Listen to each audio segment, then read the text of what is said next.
What I've learned about myself since I've been here, I tell you the truth.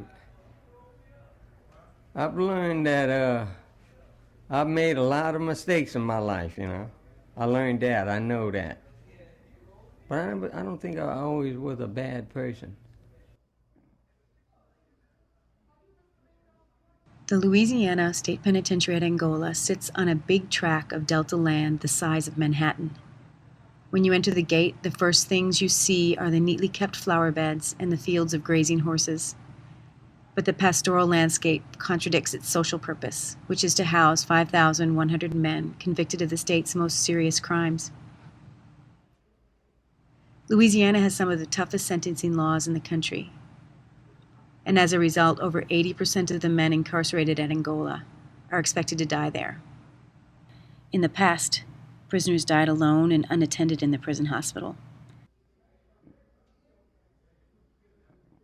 For over 12 years, incarcerated men have volunteered to be trained as hospice caregivers.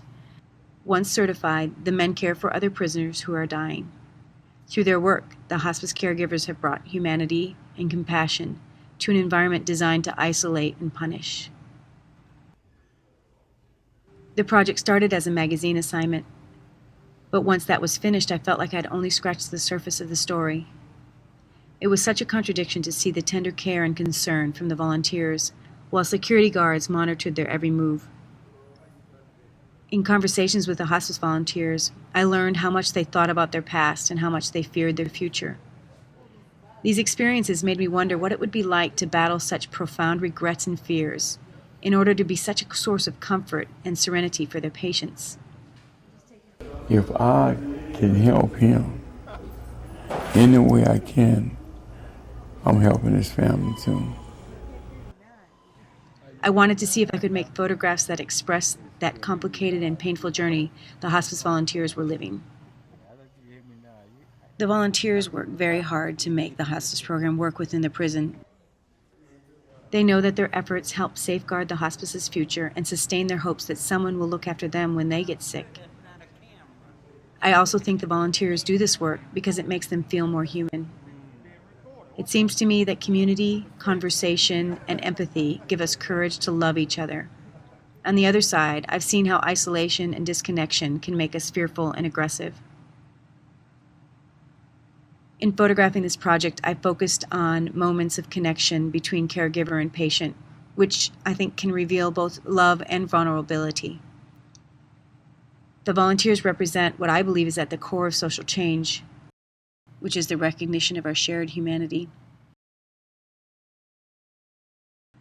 I think there are many questions we should be asking. What are the consequences to our nation when we incarcerate 1 out of every 99 adults?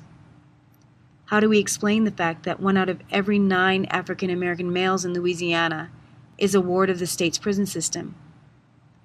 And how is it that even as the American prison population continues to expand, we feel less safe?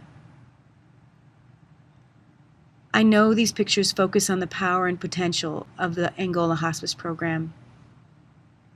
I also know how deeply this experience has challenged both the volunteers and the patients. Several of them have told me that they weren't sure if they could do the intimate work of caring for seriously ill men and sitting with them through death. But these same volunteers are very proud that they overcame their fears, because they know that they would hope someone would do the same for them.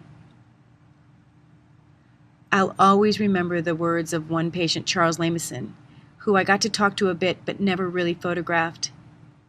He spent much of his life sentence alone in a cell and had very little contact with other people. And when he needed help doing simple things like taking a shower or using the restroom, he fought back against his volunteer members.